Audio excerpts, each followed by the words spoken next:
Hello दोस्तों, नमस्कार। कैसे हैं आप सभी लोग? आशा करता हूँ आप लोग एकदम ठीक होंगे। और कैसे हैं आप भाई? तो आज तक मैं आप लोगों के साथ काफ़ी अच्छी एक्टिंग कर रहा था और मैं अब अपने बारे में कुछ ख़ास बातें बताने वाला हूँ और आप लोगों की हेल्प भी हो सकती है, इसमें ज़रूरत पड़ सकती है। अगर आप इस वीडियो को मैक्सिमम जगह शेयर कर देंगे तो मैं इसको अपनी हेल्प मानूँगा। वीडियो शेयर करने का मकसद ये है कि इस समाज को एक सच्ची कहानी मैं यहाँ पे अब बताने वाला हूँ कि कैसे लोग यहाँ पे षड्यंत्र रचते हैं। हमारे देश में ये कहानियाँ बहुत ज़्यादा हो रही हैं। शायद आपने थंबनेल में पढ़ लिया होगा कि जैसे ही हस्बैंड पति-पत्नी को पढ़ा लिखा के उसको एबल बना लेता है, जब वो वाइफ़ एकदम से फिट हो जाती है, पैसे कमाने लग जाती है, तो फिर वो उसके बाद पति की ज़रूरत नहीं होती है। ये कहानी आपने बहुत सुने होंगे। अभी हाल ही में कारपेंटर वाली कहानी भी चल रही थी। कारपेंटर ने अपनी वाइफ़ को पढ़ाया लिखाया तो वो भी चल दी अपने, या तो उनका कोई दूसरा सेटिंग होगा या फिर वो अपने मायके चली गई, है ना? वैसे ही उनसे पहले एक हमारे बरेली वाला केस था। जैसे ही वो एसडीएम बन गए, है ना? कौन-सा था वो मौर्य जी का, तो वो भी पढ़ लिख के चल दिए थे। तो यही मिलती-जुलती कहानी कुछ हमारी भी है। तो मैं अब ये वीडियो ना बेस से शुरू करूँगा क्योंकि आज मेरे पास ना एक पेपर आ गया है। एक्चुअली मैं कुछ चीज़ें जल्दी से बता दूँ कि मैं पिछले अप्रैल 7 तारीख से अकेले रह रहा था। अप्रैल 7 तारीख को मेरी वाइफ़ मेरे को पूरे सामान लेके चली गई थी, पूरा सामान लेके। आप समझ रहे हैं ना? पूरा सामान लेके, एक सुई तक भी मेरे लिए यहाँ पे छोड़ा नहीं था। एक उसका बेड था यहाँ पे, उसके मम्मी-पापा ने दिया था, तो वो कह रही थी कि ये बेड हमारा है। तो मैं बोला ओके, तो बेड बेच देना बोला। मैं इसको नहीं ले जा पाऊँगी, इसको तुम बेच के या फिर अपने वाइफ़ के लिए इसका यूज़ कर लेना। मैं इसका स्क्रीनशॉट आपको यहाँ पे लगा दूँगा कि कैसे मेरी वाइफ़ ने कहा कि आप इस बेड का यूज़ अपनी वाइफ़ के लिए कर लेना। एक्चुअली मैं ये बात है ना सोशल मीडिया नहीं करना चाहता था। आप लोग सब कहेंगे कि यार ये अपनी फैमिली की बातें सोशल मीडिया में क्यों ला रहा है? तो मैं आपको बता दूँ कि मैंने इस बारे में वीडियो 7 जुलाई 2024 को एक वीडियो बनाया भी था कि अपकमिंग ब्लॉग्स इस तरह से आने वाले हैं मेरे। मैं बहुत ज़्यादा दुखी हूँ। मैं जितना आप लोगों को आज तक यहाँ पे खुश होके मैंने अपने ब्लॉग्स बनाए हैं और मैंने जितना भी अपना फेसी स्माइल रख के अपने लाइव करी है, मैं उससे 4 गुना ज़्यादा दुखी हूँ। समझ रहे हैं आप? मैं जितना नहीं होगा, मुश्किल है। होगा, होगा। अब होगा, अब मैं अपने आप को कंट्रोल करूँगा, होगा। तो मैं काफ़ी अच्छा एक्टर बन गया हूँ यूट्यूब में, है ना? कि नहीं होगा।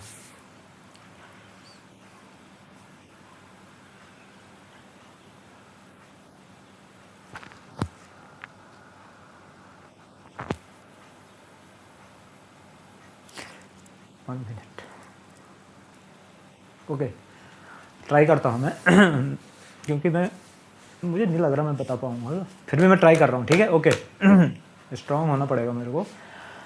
हाँ, तो मैंने 7 जुलाई 2024 को एक ब्लॉग इसी से मतलब अपकमिंग ब्लॉग से करके एक वीडियो डाला था। काफ़ी लोगों ने उस ब्लॉग को देखा भी है। तो काफ़ी लोगों ने वहाँ पे क्वेश्चन पूछे हैं, मैंने आज कमेंट पढ़े हैं। तो मैंने वहाँ पे किसी को रिप्लाई नहीं दिया था क्योंकि मैं वो अपने ये सब बातें सोशल नहीं करना चाहता था। बट आज एक ऐसा लेटर मेरे हाथ में है कि ये मुझे अब सोशल करना चाहिए। कोर्ट से मेरे को तारीख मिल गई है कि आप 9 सितंबर 2024 को कोर्ट में आइए और अपनी पत्नी को 15,000 रुपया महीना देने के लिए प्रस्ताव फाइनल करिए, है ना? यहाँ पे मेरी वाइफ़ ने यहाँ पे काफ़ी ब्लेम लगाए हुए हैं मेरे पे और बहुत ही ज़्यादा भयंकर ब्लेम लगाए हुए हैं जो हैं भी नहीं है, और कुछ बातें सच्ची भी हैं, कुछ बातें गलत भी हैं। तो गलत बातें यहाँ पे ज़्यादा हैं, सच बातें कम हैं। तो ये तो होता ही है ना, जब केस कोर्ट में चला जाता है तो फिर सच्चाई कम झूठ ज़्यादा हो जाता है। तो मैं ना इस कहानी को एकदम से आगे ना ले जाके मैं आपको एक कहानी ना अपनी पीछे से शुरू करता हूँ कि मैं क्या था, क्योंकि आपको लगे कि मैं कैसा आदमी हूँ, कि मैं क्या हूँ, इसकी वाइफ कैसे भाग सकती है या भागनी चाहिए, ये सब चीज़ें मैं बताऊँगा आपको। आपको खुद समझ में आ जाएगा। तो मैं अपनी स्टोरी ना पीछे से शुरू कर रहा हूँ। जब मैं छोटा बच्चा था, जब मैं खाना खाना सीखा था, तब से मैं अपनी कहानी शुरू करूँगा। तो ये कई पार्ट में आएँगे वीडियो, आप ये मत सोचना कि एक ही वीडियो में मैं सारा कवर कर दूँगा, शायद ये नहीं हो पाएगा। और मैं बिल्कुल वीडियो को एडिट करने की कोशिश नहीं करूँगा। जैसा मेरे से बोला जाएगा, जैसा मैं यहाँ पे रिकॉर्ड कर रहा हूँ, मैं वैसे डालूँगा। हाँ, अगर मेरे से कुछ गलत बोला जाएगा तो मैं यहाँ पे पक्का उसको कट करूँगा, अदरवाइज़ मैं कुछ भी कट नहीं करूँगा। झूठ बिल्कुल नहीं बोलूँगा। वो तो मुझे आता भी नहीं है। और आप लोगों को मेरा एटीट्यूड देख के लग रहा होगा कि ये तो थोड़ा-सा इस तरह का ही लगता है, अकड़ू है ना, बातचीत भी ऐसी करता है, खुद को समझता है। बट मेरे बात करने की शैली ऐसी ही है पहले से, और मैं दिखने का भी ऐसे ही हूँ, उसकी मेरी कोई गलती नहीं है। आप जो लोग मेरे साथ यूट्यूब पे बने हुए हैं काफ़ी दिनों से, उनको पता है कि मेरी सोच क्या है, मेरा व्यवहार क्या है, मेरा हँसी-मज़ाक क्या है। और जब मैं इतना 4 गुना दुःख के साथ यहाँ पे 1 गुना अगर मैं यहाँ पे फेसी स्माइल रख के कर रहा हूँ, तो मैं एक अच्छा यूट्यूब एक्टर भी शायद बन गया हूँ, लग रहा है मुझे। बट अब इस एक्टिंग का क्या करूँगा। जब यहाँ पे ऐसे पेपर आ रहे हैं, 6 पेज का पेपर है मेरे लिए आया हुआ आज। देखिए 1 पेज है ना, पिथौरागढ़ न्यायालय से आया हुआ है। 6 पेज का है टोटल। बहुत लंबी कहानी दिख दी है इसमें। तो ये कहानी कैसे बनी, क्यों हुआ, कुछ मैं आपको वीडियो क्लिप्स भी दिखाऊंगा, सीसीटीवी फुटेज भी दिखाऊंगा, कुछ ऑडियोज़ भी दिखाऊंगा, व्हाट्सएप स्क्रीन भी दिखाऊंगा। लेकिन मैं इस वीडियो की शुरुआत अपने बेस से करना चाहता हूँ। पहले मैं अपने आप को बताऊँगा कि मैं कौन हूँ, क्या हूँ मैं, कौन था मैं, क्यों मेरे साथ ऐसी घटना घटी है। इस समाज में हम सिर्फ महिलाओं को ही ज़्यादा बढ़ावा देते हैं, लेकिन हम पुरुषों के लिए भी क्या कुछ है यहाँ पे पावर। अगर महिलाएं कितनी भी गलत हैं, तब भी कानून उनके पक्ष में ही ज़्यादा जाता है। क्यों? मैं इस क्वेश्चन को अभी आगे आने वाले ब्लॉग्स में भी पूछता रहूँगा, क्यों है ऐसा। अगर मेरी गलती होगी तो आप पक्का बताइएगा। तो ठीक है, मैं अपना बचपन, अपने चाइल्डहुड से शुरू करता हूँ। मेरा परिवार 4 आदमी का था जब मैं बहुत ज़्यादा छोटा था।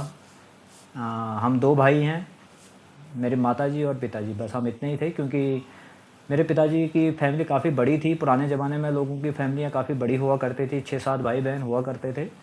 तो मेरे पिताजी उसमें सबसे छोटे हैं।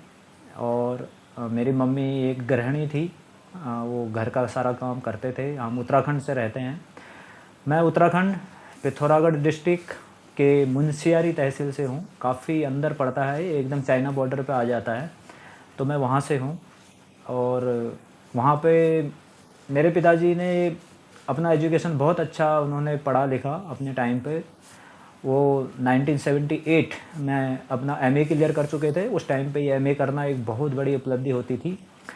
फिर मेरे पिताजी जॉब वॉब करने के लिए जॉब सर्च करा उन्होंने। कहीं पटवारी में निकले, कहीं आर्मी में भी निकले, कहीं पे कुछ ना कुछ उनको जॉब मिल रही थी, क्योंकि इतने एजुकेटेड थे उस टाइम पे। तो फिर यहाँ पे हमारे जो बड़े भाई लोग थे मेरे पिताजी के, वो सारे के सारे जॉब कर रहे थे, सब आर्मी में थे। वो सारे के सारे आर्मी में थे। तो उन्होंने बोला कि यार, मेरे पिताजी को, अब छोटे हुए, बोला तुम एक काम करो, ये जॉब वॉब छोड़ो, हम तुम्हारा खर्चा उठा देंगे, तुम बस घर की देखभाल करो।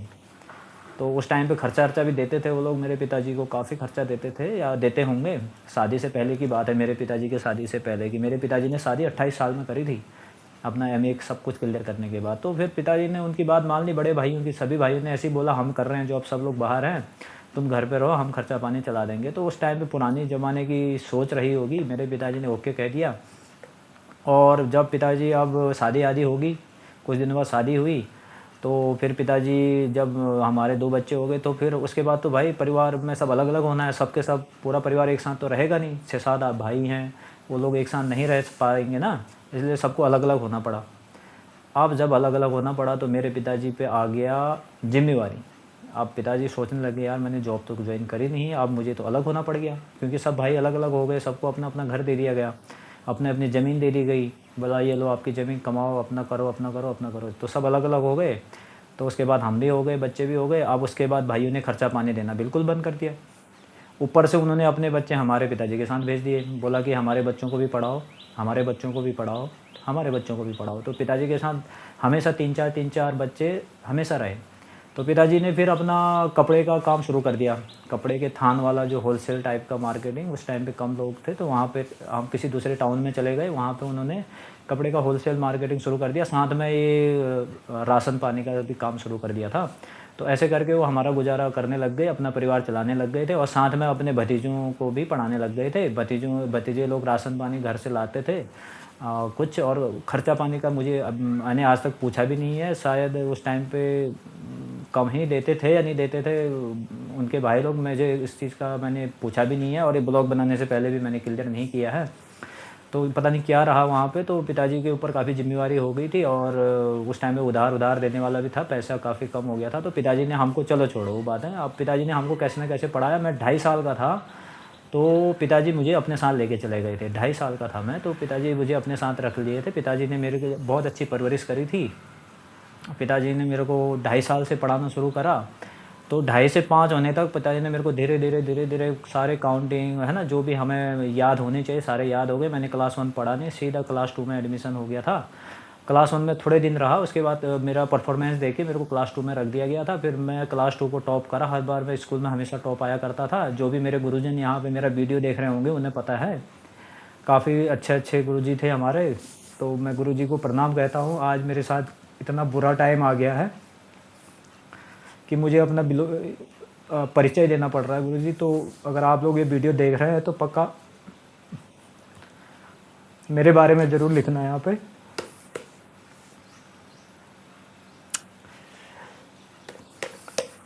ओके, फिर मैं पढ़ाई में बहुत अच्छा रहा। पापा ने हमारे दो भाई थे हम, एक भाई जब तक छोटा था तो अपनी मम्मी के साथ, हमारे मम्मी के साथ वो गांव में रहते थे, हम थोड़ा सा नीचे टाउन में आ गए थे। तो वहाँ पे खूब पढ़ाई वढ़ाई करी, पिताजी ने मेरे को खूब पढ़ाया, मतलब पढ़ाया भी और काफ़ी अच्छी गाइडेंस भी करी। हमने कभी भी ज़िंदगी में आज तक, पिताजी ने कभी हमें तू बोलना भी नहीं सिखाया, आप बोलना सिखाया था। उठना बैठना खाना पीना बहुत अच्छी परवरिश दी थी उन्होंने। एक्चुअली वो पढ़ाई भी थे, बहुत रिस्ट्रिक्ट भी थे, वो अनुशासन बहुत ज़्यादा था।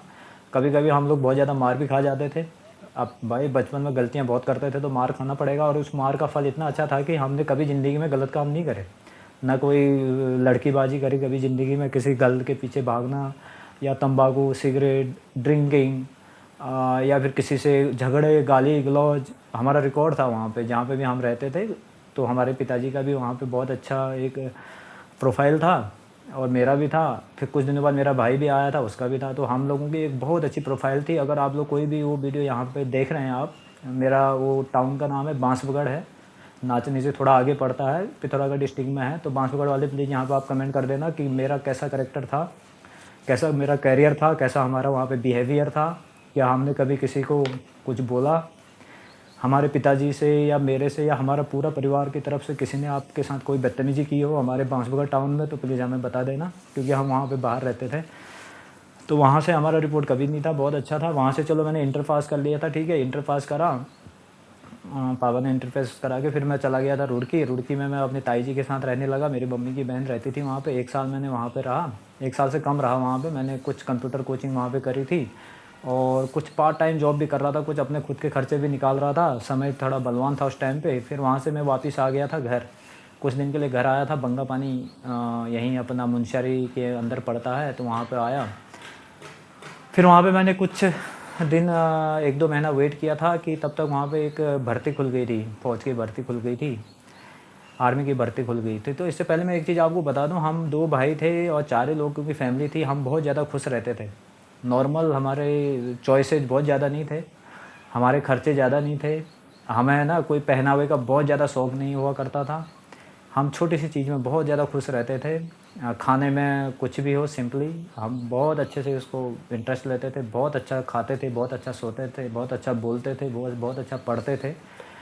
कहीं से भी अगर कोई भी मेरे ये वीडियो देख रहा है, अगर मेरे खिलाफ़ कोई भी रिपोर्ट आपके पास है तो प्लीज़ यहाँ पे कमेंट कर देना। सिर्फ वो लोग कमेंट नहीं करेंगे जिन्होंने ये लेटर यहाँ पे भेजा हुआ है, क्योंकि ये लेटर भेजने वाले आपको यहाँ पे पॉजिटिव कमेंट नहीं करेंगे। तो मैं आगे बढ़ता हूँ, ठीक है। हमारा रहन सहन काफ़ी नॉर्मल था, हम गांव से थे और हम लोग थोड़ा बाहर रहे थे। पिताजी ने हमें बहुत अच्छा गाइडेंस दिया था, मार भी बहुत पड़ी थी, डिसिप्लिन में भी रखा। मेरा रिकॉर्ड था, मैं हमेशा अपने क्लास में फर्स्ट सेकंड आता था, जो कि सभी लोगों को पता है। पढ़ने में मैं बहुत ज़्यादा अच्छा था। 12th में हमारे एक केमिस्ट्री के टीचर थे अगर आप वीडियो देख रहे हैं, मेहता सर थे वो, तो उन्होंने कहा था मेरे पिताजी को कि यह बच्चा आपका पढ़ने में बहुत अच्छा दिमाग है इसके पास, आप इनको ना किसी अच्छे स्कूल में पढ़ा सकते हो तो प्लीज़ पढ़ा देना। तो वो बात मुझे, देखो मैं बच्चा था, मैं 12th क्लास में था, लेकिन वो बात मुझे आज तक याद है।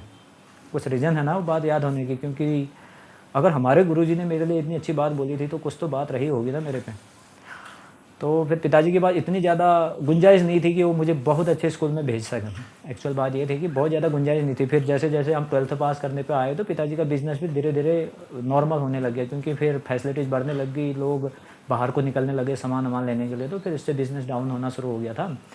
तो फिर पिताजी ने वहाँ पे फिर नहीं कर पाए थे, फिर मैं चला गया था रुड़की। वहाँ पे मैंने पढ़ाई करी, थोड़ा सा कंप्यूटर कोचिंग करा और साथ में खुद का जॉब भी करा, खुद के खर्चे भी खुद निकाले। वहाँ से आने के बाद फिर जब मैं वापस अपना होम विलेज में आया था घर में, तो वहाँ पे कुछ महीनों के बाद अपने डिस्ट्रिक्ट पिथौरागढ़ में एक ओपन भर्ती खुली थी, वहाँ पर टेक्निकल की भी हो रही थी। मैं पीसीएम फिजिक्स केमिस्ट्री मैथ से इंटर किया था। इंटर में मैंने कोई ट्यूशन भी नहीं लगाया था, मुझे ये बताना ज़रूरी है क्योंकि आजकल के बच्चे ना ट्यूशन लगा लगा के भी पढ़ाई नहीं कर रहे हैं। अगर हमें उस टाइम पे कोचिंग मिली होती तो शायद हम भी बहुत अच्छे मार्क्स से लेके आ जाते। मैंने कैसे ना कैसे वो सेकंड डिवीज़न पास कर लिया था।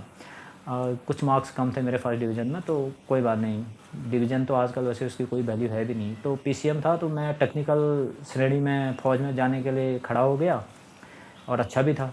तो टेक्निकल में खड़ा हो गया फ़ौज में। फ़र्स्ट अटैम्प्ट में मैं आर्मी में ज्वाइन कर लिया था मैंने। फर्स्ट अटैम्प्ट में ही मैंने आर्मी ज्वाइन कर ली थी। उसके बाद कॉल लेटर आया, आर्मी में गए, अपना जो ट्रेनिंग कोर्स करा, सब कुछ डन है। तब तक मेरा कोई गर्लफ्रेंड भी नहीं थी और ना हुई तो कोई बात नहीं, मैं इसके लिए कोई दुखी नहीं हूँ। तो मैं अब इस बात को आगे इसलिए बढ़ाना चाह रहा हूँ क्योंकि ये आ गया है मेरे लिए बहुत बड़ी लेटर। अब ये लेटर मेरे से सहा नहीं जा रहा है कि आप मेरे को पैसा भी मांग रहे हो कि भैया 15,000 रुपये दो, हैं मेरे को 15,000 रुपये दो और हमें मायके में ही रहना है। तो इस लेटर को देख के मुझे अपनी पूरी बायोडाटा डालते हुए ये सारी बातें मैं आपको सोशल मीडिया में बताता रहूँगा। फिर मैंने आर्मी में 6 महीने की ट्रेनिंग कोर्स करके फिर मैंने आर्मी में पूरा जॉब कंप्लीट कर दिया। ठीक है, अब आर्मी की बहुत सारी बातें नहीं करेंगे। हाँ, इतना मैं ज़रूर बताऊँगा कि आर्मी में जॉब करते करते हुए मैंने अपनी वाइफ, जब मैंने अपने शादी का डिसीजन, हाँ इससे पहले एक शादी की बात मेरी ना मेरे मम्मी पापा ने करी थी कि अब हमारा लड़के की शादी हम इस लड़के से कराएंगे, उन्होंने ढूंढ के रखी थी। तो पता नहीं अब ये क्या कुदरत का करिश्मा रहा होगा। तो पहले तो मैं एक्चुअली ना कुछ दिन शादी नहीं करना चाह रहा था, मैं अपने आप को फ्री रखना चाह रहा था क्योंकि काफ़ी शादी वाले परिवार भी देखने को मिल रहे थे, वो अपने मम्मी पापा की केयर नहीं कर पाते थे ना। तो उस टाइम पे मैं सोचता था कि यार ये तो मम्मी पापा की तरफ ध्यान नहीं जा पाएगा शादी के बाद। मैं सोचता था कि यार अगर शादी हो जाएगी तो फिर मैं मम्मी पापा का ध्यान कैसे दे पाऊँगा। ऐसा सोच के मैंने काफ़ी शादी बहुत डिले कर दी थी, बहुत डिले कर दी थी मैंने, शादी डिले करते रहा। बोला नहीं मम्मी, फिर मैं आपके लिए प्यार कम हो जाएगा, मतलब मैं आपका ध्यान नहीं दे पाऊँगा, कहीं मेरा ये हो मुड़ जाएगा। तो ऐसा सोचता रह गया मैं। काफ़ी दिन तक मैंने डर के मारे शादी नहीं करी क्योंकि काफ़ी जगह पे ये हो रहा था ना कि जैसे शादी करो अपनी बीवी को लेके, लोग अब जाएंगे यार, वो भी तो सही बात है, फैमिली है तो वो भी जाएंगे लेके, लेकिन वो माँ बाप की तरफ बिल्कुल मुँह मोड़ दे रहे थे। मम्मी पापा खा रहे हैं नहीं खा रहे हैं छोड़ दे रहे थे। जो बहुत अच्छा हुआ करते थे अपने मम्मी पापा के लिए, वो भी अपने मम्मी पापा को छोड़ दे रहे थे। तो ये सब देख के मेरे को ना शादी करने में मैंने काफ़ी टाइम लगा दिया था, सोचने में रह गया था। इतने में मेरी मम्मी ने ना कहीं पे बात कर रखी थी कि हमारी शादी यहीं से होगी, यहीं से होगी। तो मैं अपने डर से मैंने शादी रोक के रखी थी कि यार नहीं नहीं नहीं मम्मी, नहीं करूँगा, अभी नहीं करूँगा। फिर जब फाइनली टाइम आया तो कुछ दिन पहले फिर मैंने डिसीजन लिया। तो फिर मैंने ना उस लड़के से शादी नहीं होने की होगी किसी रीज़न से मैंने वहाँ पे मना कर दिया था शादी ना। काफ़ी दिन मेरे मम्मी पापा ने वहाँ पे बात करके रखी थी, लेकिन मैं शादी काफ़ी डिले इसलिए कर रहा था कि मुझे डर लग रहा था कि शादी के बाद मैं अपने मम्मी पापा को इतना ध्यान नहीं दे पाऊँगा करके। तो वहाँ पे मेरे मम्मी पापा की तरफ से वो लड़की खोजी थी, पता नहीं वहाँ पे कुछ रीज़न है। अब मैं यहाँ पे उनके लिए यहाँ पे कुछ बोलूँगा या फिर मैं अपने बारे में वहाँ पे क्यों मैंने वो माइंड वहाँ से चेंज हुआ था वो मैं नहीं बोलना चाहूँगा क्योंकि मैं किसी तीसरे को यहाँ पे खींचना नहीं चाहता हूँ। तो वहाँ से मैंने मना कर ली थी क्योंकि वहाँ पे काफ़ी चीज़ें मेरे को सुनने में आ गई थी। मतलब वो लड़के के बारे में नहीं सुनने को आ गई थी, मेरे को बाहर से कोई मतलब इनडायरेक्ट बातें आने लग गई थी कि अगर ये शादी नहीं करता है तो ये है सो है। तो वो चीज़ें फिर मेरे को काफ़ी गलत लगी, तो मैंने वहाँ पे शादी मना कर दी। मैं बोला अच्छा, अभी तो मैंने मना भी नहीं करा है और यहाँ से पहले ही धमकियाँ आने लगी हैं, तो मैंने मना कर दी थी वहाँ पे शादी। उसके बाद फिर मैंने वहाँ से अपनी जॉब कंटिन्यू रखी। बरेली में पोस्टिंग आई, बरेली में पोस्टेड था मैं, यूपी बरेली में। तो वहाँ से फिर मेरे मामा के लड़के हैं होशियारदा, उन्होंने बोला यार तेरे लिए एक लड़की है, पिथौरागढ़ में है, अच्छी है, बीएससी फाइनल कर रही है और ठीक है, तू देख ले एक बार, अपना पसंद कर लेना जो भी है, बीएससी फाइनल ईयर है बोला। तो मैं बोला यार मैं तो फिर मम्मी को भी मैं यही बोलता था, मम्मी देखो ना काम काज से कुछ होने वाला है नहीं, मैं एक पढ़ी लिखी लड़की से शादी कर लूँगा तो वो जॉब वॉब कर लेगी, बेटर है कि हमारे घर में कुछ इनकम आ जाएगी, हम दोनों लोग जॉब करेंगे तो कम से कम बच्चे के लिए अच्छे हो जाएगा, हम भी अच्छे से रहेंगे। काम करने से तो कुछ होना नहीं है परेशानी के अलावा, है ना। हमारे गाँव घरों में लोग बहुत काम करते हैं, खैर हमें तो देखने से परेशानी लगती है लेकिन वो काम ना काफ़ी सुकून देने वाला है गाँव में जो करते हैं लोग। हमें तो देखने से लगता है यार इतना परेशान होते हैं ये लोग कैसे करते होंगे, लेकिन वो काफ़ी सुकून देने वाला काम है। आप सुबह शाम बिजी रहोगे, काम करोगे, थकोगे, फिर आप गाय पाल रखे हो, गाय का अच्छा दूध पियोगे, अच्छा खाना खाओगे, अच्छा ताज़ा सब्ज़ी खाओगे, गाँव की शुद्ध हवा खाओगे, तो वो काफ़ी अच्छा था। बट मैं उस समय सोचता था कि ये काफ़ी परेशानी है आप लोगों के लिए। परेशानी भी थी एक्चुअली, वो लोग कभी-कभी ना इतना बिज़ी हो जाते थे, खाना भी नहीं खाने का उनके पास टाइम नहीं रहता था। चलो इसको बाद में बात को लंबा नहीं करते हैं, ठीक है? तो उसके बाद फिर मैंने सोचा कि ठीक है, फिर पढ़ी-लिखी है तो जॉब-वॉब करेगी। मैंने फिर पिथौरागढ़ होली की 1-2 दिन की छुट्टी मिली थी हमें आर्मी से, तो मैं चला गया यहाँ से बरेली से पिथौरागढ़। वहाँ अपने फ्रेंड के पास रुका और फिर हम दूसरे दिन गए वहाँ पे 2-4 आदमी। मैंने अपने फ़ादर को भी बुलाया, पापा के साथ ही गया, मैं अपनी मन-मर्ज़ी से नहीं गया। पापा को बोला, "पापा देख के आते हैं एक बार।" तो वहाँ पे गया तो पता नहीं मेरा आँखों में क्या स्कैनिंग कम पड़ गई थी कि क्या पड़ गई थी, मैंने बहुत जल्दी वहाँ पे हाँ कर दिया था। है ना? जबकि इनके पिताजी मेरे को कह रहे थे कि हमारी लड़की तो कोर्स ही करेगी, पढ़ाई ही करेगी, जॉब ही करेगी। अगर मैं एक बात बताना चाहता हूँ अपने साथी लड़कों को कि अगर कोई भी ससुर, होने वाला ससुर या होने वाला फादर इन लॉ अगर आपको इस तरह की डिमांड पहले ही करता है, तो आपको सावधान होना चाहिए। अगर कोई ससुर आपको पहले ही कहता है कि हमारी बेटी ये करेगी, हमारी बेटी वो करेगी, अगर फ़ोर्स कर रहे हैं तो प्लीज़ आप वहाँ पे सावधान हो जाइएगा, ठीक है? आपके ससुर का, आपके फादर इन लॉ का काम नहीं है ये बताना। वो आपके जो पार्टनर हैं, जो आपकी वाइफ़ हैं, वो बताएँगे आपको कि आप क्या करेंगे, ठीक है? आप उनसे बात करना। कभी भी आप अपने फादर इन लॉ की बातों में नहीं आना, क्योंकि वहाँ पे मेरे फादर इन लॉ, जो आज के डेट में फादर इन लॉ हैं, वो बहुत ही डेंजर हैं। मैं आगे बताऊँगा इसके बारे में। तो जो उन्होंने डिमांड रखी थी, क्योंकि हम, वो लड़की चलो शर्मा रही होगी, बात नहीं कर पाई थी, लेकिन हमें बात करना चाहिए था। उस लड़की ने मेरे को, हमने आपस में बात करना चाहिए था कि क्या करना है, और वो ससुर, जो फादर इन लॉ ने काफ़ी मतलब फ़ोर्सली मेरे को बोला कि ये है, वो है, सो है।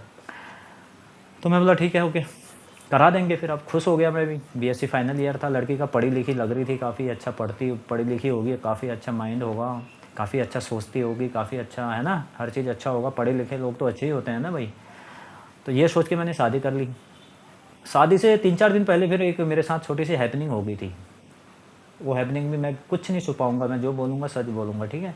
वो हैपनिंग ये थी कि मैं फ़ेसबुक ना नया-नया आया था उस टाइम पे। नया-नया आया था या फिर मैं नया-नया फ़ेसबुक में घुसा था, ऑरकुट भी चलता था, फ़ेसबुक भी था।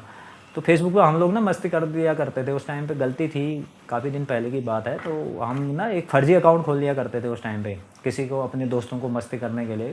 तो वही किया था, जैसे किसी लड़की के नाम पे अकाउंट खोला, फिर अपने दोस्त के मैसेज कर दिए, अपने दोस्त कोई भी, राम श्याम, उनको मैसेज कर दिया हाय हाय, तो वो फिर वहाँ से क्या रिप्लाई आता है ये जानने के लिए हम ना उसमें फ़र्ज़ी आईडी खोल देते थे थोड़ी देर के लिए। तो वो लड़की का नाम पे एक फ़र्ज़ी आईडी मेरी भी खुल गई थी, तो वो फ़र्ज़ी आईडी में ये हुआ कि वो आईडी निकल गई पिथौरागढ़ की, ठीक है, नाम निकल गया। तो वहाँ पे ना किसी जानकार, उस नाम का रिलेटिव या उस नाम का कोई फ्रेंड या उस नाम से जानने वाले ने, कोई ने मेरे को मैसेज कर दिया, हाय गुंजन, ये क्या नया अकाउंट खोल लिया क्या तुमने? तो मैंने उसका रिप्लाई नहीं दिया। फिर 2-3 बार उन्होंने ऐसे मैसेज किया, मैंने रिप्लाई नहीं दिया, तो उनको हो गया शक, ठीक है? फिर उन्होंने मेरी कंप्लेंट कर दी वहाँ पे, साइबर क्राइम। तो एक्चुअली ये गलत था, मैंने फ़र्ज़ी आईडी खोली थी, ये मैंने गलत किया था। तो फिर मेरे को वहाँ से थाने से कॉल आया, मैं बोला ठीक है सर, मैं आ रहा हूँ, रास्ते में हूँ। तो मैं सीधा गया थाने में, सर हाँ, मैंने ऐसे फ़र्ज़ी आईडी खोली थी, ये है सो है, मेरे से गलती हो गई है, ये है सो करके वहाँ पे ख़त्म बात। फिर उन्होंने बोला कि ठीक है, आइंदा नहीं करना ये गलती, ये सो करके मेरे से, है ना, मतलब कन्फर्म करा लिया है कि अब मैंने तब से ज़िंदगी में नहीं भी कराया हो, क्योंकि मुझे उस समय अकल नहीं आई होगी या क्या, मैंने एक फ़र्ज़ी आईडी खोल के मस्ती करना शुरू कर दिया था। तो शादी से करेक्ट 6-7 दिन पहले की बात थी, वो एक इस तरह की घटना घट गई मेरे साथ, है ना? मैं शादी की शॉपिंग कर रहा था पिथौरागढ़ में, तो इस तरह की घटना घटी, मुझे ना वो चीज़ बड़ी समझ में नहीं आई। मुझे बोला यार, ये शादी से पहले इस तरह का क्या कांड है ये? मतलब चलो फर्जी आईडी तो बहुत लोग खोलते हैं लेकिन ये इस तरह से पुलिस का बुलावा आ गया था, पुलिस थाने में मैं गया, फिर उनसे हेलो सलाम मशवरा किया, तो मुझे ना थोड़ा-सा झिझक सी हुई थी। मैं बोला यार ये क्या है ये? अपशकुन जैसा शादी से पहले। मैं फिर थोड़ा, मैं नेगेटिव बातों को ना करते हुए आगे बढ़ गया। शॉपिंग-वॉपिंग करी, शादी हुई भाई, गाँव से शादी आई, बैंक्वेट हॉल में शादी हुई, सब कुछ बढ़िया हो गया है। शादी करके फिर मेरी वाइफ़ मेरे साथ, बरेली पोस्टिंग था मैं, तो वहाँ पे मेरे साथ क्वार्टर में रहने लग गई, सरकारी क्वार्टर में। तो सरकारी क्वार्टर में रहने लग गई और मतलब 3 महीने बाद, एक्चुअली फर्स्ट में जाते ही तो फ़ौज में हमें इतनी जल्दी सरकारी क्वार्टर नहीं मिलता। मैं गया वहाँ पे, क्वार्टर के लिए अप्लाई किया, तो मेरे को 3 महीने के लिए, शॉर्ट टाइम के लिए तुरंत क्वार्टर मिल गया था। उसके बाद फिर परमानेंट भी मिल गया था साथ-साथ में। तो मैंने साथ में रखी फैमिली, इनको साइकिलिंग-वाइकिलिंग सिखाई जो भी है, तो इनसे स्कूटी चलाई नहीं जाती थी। अब इनको करना था बीएससी नर्सिंग कोर्स। अगस्त में ये मेरे साथ आई थी, अगस्त और सितंबर अक्टूबर से फिर इनको बीएससी नर्सिंग कोर्स पता है ना आप लोगों को, सबको पता होगा, बीएससी नर्सिंग कोर्स ज्वाइन करना था। तो इन्होंने बीएससी नर्सिंग कोर्स ज्वाइन कराया, मैंने सारे फीस भरे फर्स्ट क्लास, सारा फीस सारा, मेरे को बहुत खुशी हुई कि यार वाह। हाँ, लेकिन इस बीच में ना एक मेरे लिए गलत खबर भी थी उस टाइम पे कि मेरी वाइफ ना बीएससी फाइनल नहीं कर पाई थी। जो मेरी वाइफ हैं गीता कन्याल आ रहा है नाम, तो मेहरा तो आप शायद आए ना आए, देखेंगे आगे। तो गीता जी बीएससी फाइनल ईयर में फ़ेल हो गई थी। मुझे बहुत बुरा लगा था क्योंकि मैं चाहता था कि मेरी वाइफ बीएससी फाइनल हो जाती तो बेटर था। कुछ नंबरों से रह गई थी। एक्चुअली इससे पिछले ईयर भी इनके मार्क्स कम थे, उससे पहले भी काम चला थे, मैंने वो चीज़ों को नहीं देखा। मैं बोला फाइनल ईयर है, पास हो जाएगी तो बीएससी है ना, एक बहुत अच्छा लगता है ना। मैं खुद नहीं कर पाया, मेरी वाइफ कर रही तो काफ़ी अच्छा लग रहा था। मैं भी पढ़ना चाहता था, जैसे मैंने बताया कि मेरे टीचर ने कहा था कि इनको किसी अच्छे स्कूल में डालो, ये काफ़ी आगे जाएंगे, तो मैं पढ़ना ही चाहता था। लेकिन किसी मेरे घर के पारिवारिक स्थिति की वजह से मैंने जल्दी जॉब ढूंढ के मैंने आर्मी ज्वाइन करना पड़ा मुझे। फिर मैं जॉब में चला गया। फिर मैं बोला यार मेरी वाइफ तो बीएससी है, मेरे को इसके बीएससी होने पे मुझे खुशी हो रही थी कि यार मेरी वाइफ तो है कम से कम बीएससी ना, मैं नहीं हूँ, तो ऐसे करके खुशी हो रही थी। तो ये बेचारी फाइनल में फ़ेल हो गई। फिर इसने कहा कि उसका अब वैल्यू नहीं है, बोला उसका वैल्यू नहीं है, अब मैं जो बीएससी नर्सिंग करूँगी ना इसकी वैल्यू रहेगी। मैं बोला अच्छा चलो ठीक है। मैं बोला फिर भी दे दो, उसका बैग करके दे दो। बोला नहीं ज़रूरत नहीं है उसकी, बोला उसका ज़रूरत ही नहीं है। मैं बोला यार कर तो दो, कहीं पे काम आ सकता है। बोला नहीं बोला बीएससी नर्सिंग की डिग्री ही काम आएगी। मैं बोला ओके ठीक है। मैंने ज़्यादा फोर्स नहीं किया, नई शादी थी, प्यार ज़्यादा था उस टाइम पे। तो मैं बोला ठीक है ओके। क्या करना है? बोली बीएससी कहाँ करना है? रोहेलखंड कॉलेज। बोला ठीक है ओके, सब ओके करता गया मैं, है ना। नया शादी था और मैं भी यही चाह रहा था कोर्स ही करे, अगर ये इंटरेस्ट से कोर्स करेगी तो काफ़ी अच्छा करेगी करके मैं इसका पूरा साथ देता रहा। फिर इन्होंने बीएससी नर्सिंग कोर्स ज्वाइन किया बरेली में, रोहेलखंड मेडिकल कॉलेज में। तो वहाँ पे इन्होंने कोर्स करना था, वहाँ पे ज्वाइन करा दिया मैंने, सारे फीस भर दिए। अब ये हॉस्टल में नहीं रहना चाह रहे थे, बोला हॉस्टल में ना खाना अच्छा नहीं मिलता, रहना अच्छा नहीं रहता। तो मैं बोला जब तक तो मैं क्वार्टर है, मैंने वहाँ सारे इनके प्रिंसिपल तक बात करी, बोला नहीं ये क्वार्टर से ही आएगी जाएगी, वो मेरी गारंटी है टाइम पे पहुँचाना। तो मैंने इसके लिए ऑटो बुक कर लिया था भाई। आर्मी कैंट से कॉलेज की दूरी कम से कम 7-8 किलोमीटर थी। तो मैंने एक ऑटो बुक कर लिया था इनके लिए मंथली पे, कि आप महीने में एक बार छोड़ेंगे इसको, फिर दोबारा लेने जाएंगे, यानी 4 चक्कर लगाएंगे आप। तो ऐसे कुछ पैसा वहाँ पे 4,000 रुपये पे डील हो गई थी कि 4,000 रुपया महीना मैं सिर्फ ऑटो का दूंगा और तुम ऑटो से आओगी, ऑटो से जाओगी, तुम्हें बिल्कुल कष्ट नहीं होना चाहिए, बट आप अपने कोर्स में ध्यान देना। मैंने बहुत अच्छे इंटरेस्ट के साथ मन लगा के अपनी वाइफ को पढ़ाया। बहुत खर्चा, मतलब मैं ये चाहता था कि मेरी वाइफ बहुत अच्छे से कोर्स करे, जो मैं नहीं कर पाया, जो मैं चाहता था बट मैं नहीं कर पाया था किसी रीज़न से। मेरा बैकग्राउंड बहुत ज़्यादा मजबूत नहीं था, है ना। जो पापा के भाई लोग थे वो सब सेटल हो गए थे, तो उन्होंने भी कभी अपने भाई के बच्चों के बारे में कभी भी नहीं पूछा। मैं यहाँ पे सामने कह रहा हूँ, अगर पूछा है तो बता देना कोई भी, मेरे ताऊ जी लोग। जब मेरे पिताजी की जॉब को इन्होंने होल्ड करा दिया था, है ना, वो तो आर्मी में जाके कर्नल होते हैं आज, होल्ड करा दिया था, लेकिन आए दिन फिर इन्होंने कभी भी ये नहीं बोला कि भाई बच्चे को पढ़ाना लिखाना खर्चा पानी, कभी नहीं पूछा। ये मेरे पिताजी कहते हैं आज भी। ये कोई यहाँ पे है ना छुपाने की बात नहीं है, जो सच है तो सच है। ठीक है, तो वीडियो हो रहा है लंबा, मैं थोड़ा सा और इसको ना 30 मिनट पे रख के फिर इसका पार्ट 2 भी लेके आऊँगा। काफ़ी दुखद है, कैसे ना कैसे मैं अपने फेस पे स्माइल रख रहा हूँ, 4 गुना दुखी हूँ। ठीक है, तो फिर ये बीएससी नर्सिंग जो कोर्स इन्होंने ज्वाइन किया, और इनके लिए मैंने ऑटो लगा लिया, 4,000 रुपया मंथली। ये आते थे क्वार्टर में और क्वार्टर से जाते थे। जब ये घर पे नहीं रहते थे तो खाना आना मैं भी बना लेता था, ऑन ड्यूटी रहता था मैं भी। आर्मी की नौकरी बहुत बिजी है, काफ़ी लोगों को पता भी होगा। तो आना जाना मैं अपना जॉब कर रहा था और इसका साथ प्रॉपर निभा रहा था। फिर आई थी दिवाली में इन्होंने कहा कि भाई मुझे अपने घर जाना है। मैं बोला यार दिवाली तो हम साथ मना लेते हैं करके मैंने रोक लिया था। पहली दिवाली थी शादी की, लेकिन इनकी इच्छा थी कि मैं अपने घर जाके मनाऊँ मम्मी के पास, बट मैं ऑन ड्यूटी था और छुट्टी नहीं हो पा रही थी क्योंकि छुट्टियाँ ख़त्म थी मेरी, या फिर किसी न किसी रीज़न से छुट्टी नहीं मिल पाई थी। मैं बोला साथ मनाएंगे दिवाली। उसके बाद ये मैडम जी चली गई। ठीक है, मैडम जी चली गई अपनी दिवाली मनाने। ठीक है, दिवाली मनाने नहीं, उसके 1-2 दिन बाद गई। फिर मैं बोला जाओ ठीक है। तो उस समय इनका कॉलेज का हर्जा भी हो रहा था, तो उसमें बोला कोई बात नहीं, 1-2 दिन हर्जा भी चलता है। और टाइम पे अगर हर्जा होता था तो फिर एक मेरे लिए काफ़ी परेशानी करती थी। बोला मेरा कॉलेज का हर्जा हो जाएगा, ये हो जाएगा, सो हो जाएगा। लेकिन जब ये अपने घर जाना होता था तो नहीं होता था इनका कॉलेज का हर्जा। तो अब मैं ना ब्लॉग काफ़ी लंबा हो जाएगा गाइज, मैं काफ़ी इसको पार्ट 2 में लेके आऊँगा, आगे की बातें क्या है यहाँ पे, और काफ़ी डिटेल है, काफ़ी अच्छी बातें हैं। बट ये आज जो मेरे को ये 6 पेज का लेटर मिला है ना, मैं इसी से परेशान हूँ। और मैं पूरी कोशिश करूँगा अपने आप को सँभालने की, अपने आप को मजबूत बनाने की और इनको मुँह तोड़ जवाब देने की। और मैं इनको जवाब देने के लिए किसी वकील या किसी अपने गार्जियन को लेके नहीं जाऊँगा। अरे भाई, वो इसलिए नहीं लेके जाऊँगा कि जब आपको परिवार बनाना ही नहीं है, जब आपको परिवार बनाना ही नहीं है, आप यहाँ पे ये इतने आगे बढ़ चुके हो, तो मैं वकील को रख के वकील का घर में पैसा क्यों भरूँ? क्यों खिलाऊँ मैं वकील को जब मुझे हारना ही है?